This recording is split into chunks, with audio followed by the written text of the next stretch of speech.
ஜெயா தொலைக்காட்சி நேயர்களுக்கு காலை வணக்கம். காலை மலர் நிகழ்ச்சியில் தெரிந்ததும் தெரியாதுங்கிற நம்முடைய பகுதியில் நாள்தோறும் பல புதிய தகவல்களை தெரிஞ்சிட்ருக்கோம். அந்த வகையில் இன்றைக்கி நம்ம பார்க்க போகிறது குடல். குடலுக்கு எத்தனை பேர் முக்கியத்துவம் கொடுக்குறோம்? இதயத்துக்கு முக்கியத்துவம் கொடுக்குறோம், நம்முடைய சிறுநீரகத்தினுடைய செயல்பாட்டுக்கு முக்கியத்துவம் கொடுக்குறோம், மூளைக்கு முக்கியத்துவம் கொடுக்குறோம் இல்லையா? ஆனால் மற்ற உறுப்புகளுக்கு கொடுக்குற முக்கியத்துவம் குடலுக்கு கொடுக்கோமா அப்படின்னா இல்லைங்கிறது தான் பதில். குடல் என்பது உண்மையிலேயே நம்ம உடலில் உள்ள மிக முக்கியமான ஒரு உறுப்பு. உடல் தூங்கும்போது குடல் தூங்க வேண்டும் அப்படின்னு நம்ம ஊரில் சொல்லுவாங்க. இந்த குடல் பற்றி இந்த நேச்சுரோபதியில் மட்டும்தான் அதிகமாக யோசிப்பாங்க அதை பற்றி. அதாவது இந்த குடல் என்பது பஞ்சபூத தத்துவத்தில் ஆகாசத்தோட தொடர்புடையது. இந்த குடல் ரொம்ப சுத்தமாக இருக்கணும், ஏன்னா அந்த குடலை தூய்மைப்படுத்தணும் அப்பப்போ அப்படிங்கிறதுக்காகத்தான் நம்முடைய பாரம்பரியத்திலே பார்த்திங்கன்னா விரதம் அப்படின்னு ஒன்றே கொண்டு வந்தாங்க. சில பேர் இந்த குடலை ஒரு உரல் மாதிரி பயன்படுத்துவாங்க. 24 மணி நேரமும் உரல் ஆடிட்டே இருக்கிற மாதிரி, மாவாடிட்டு இருக்கிற மாதிரி எப்போது ஏதாவது ஒன்று வாயில் போட்டு அரைச்சி அரைச்சி அரைச்சி அந்த குடல் எப்போதுமே கொஞ்சம் கூட ஓய்வில்லாத நிலையில் எப்போதுமே வச்சுருப்பாங்க. 3 வேளை சாப்பாடு, இடையில ஸ்நாக்ஸு, காஃபி, பழம் அப்படின்னு கிடைக்கிறதெல்லாம் சாப்பிட்டுக்கிட்டே இருப்பாங்க. ஒருத்தர் சந்திக்கிறதா இருந்தாலே அவங்க வீட்டுக்கு ஏதாவது பழங்கள் வாங்கிட்டு போகிறது, இல்லை ஏதாவது சாப்பிட்ற பொருள் வாங்கிட்டு போகிறது தான் நம்முடைய பழக்கமாக இருக்குது. இல்லை ஒருத்தர் மீட் பண்ணுறோன்னா எங்கேயாவது ஒரு ஹோட்டலில் தான் உட்காந்து மீட் பண்ணணும், சாப்பிட்டுக்கிட்டே தான் பேசுகிறது.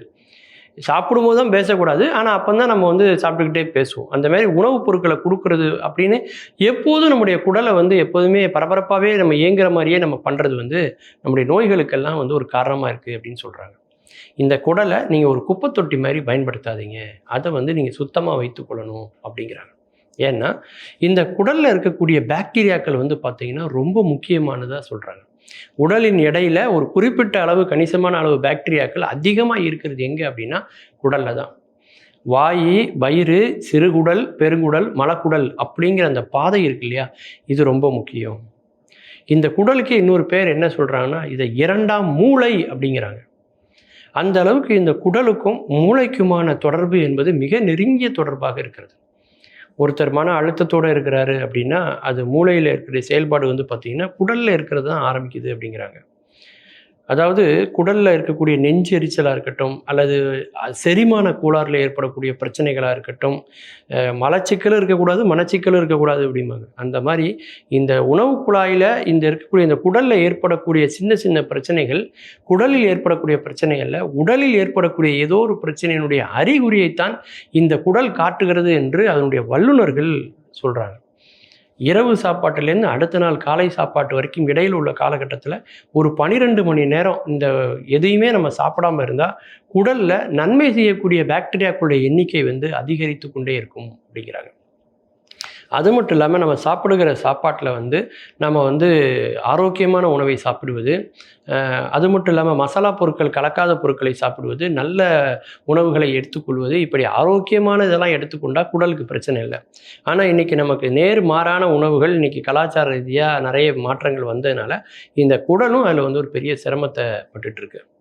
அந்த காலத்துலலாம் பார்த்திங்கன்னா நார்ச்சத்து அதிகம் இருக்கக்கூடிய பொருட்களை சாப்பிடுவாங்க. அதனால் குடல் ஒரு ஆரோக்கியமான ஒரு சூழலில் இருந்தது. ஆனால் இன்றைக்கி அது மாதிரியான சூழல் இல்லை.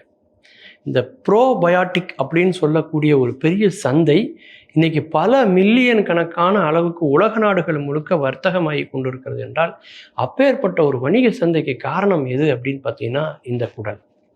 மிக மிக சிக்கலான ஒரு அமைப்பை கொண்டது இந்த குடல். சிறுகுடலாக இருக்கட்டும், பெருங்குடலாக இருக்கட்டும், முன், நடு, பின் அப்படின்னு சொல்லலாம், பின் சிறுகுடல் அப்படின்னு சொல்லலாம். அப்படி அதில் 3 பகுதிகள் இருக்குது. ஒன்றினுடைய நீளமும் அதுக்கு தகுந்த மாதிரி மாறுபடுது. எப்பேற்பட்ட ஒரு அதிசயங்க! நம்ம உடம்புக்குள்ள நாள்தோறும் அணுதினமும் நடந்து கொண்டு இருக்கக்கூடிய ஒரு பேர் அதிசயம் அப்படின்னு கொண்டாடலாம். நாம் இட்லி சாப்பிட்றோம், தோசை சாப்பிட்றோம், பொங்கல் சாப்பிட்றோம், வடை, பஜ்ஜி, போண்டா என்னெல்லாமோ போடுறோம்.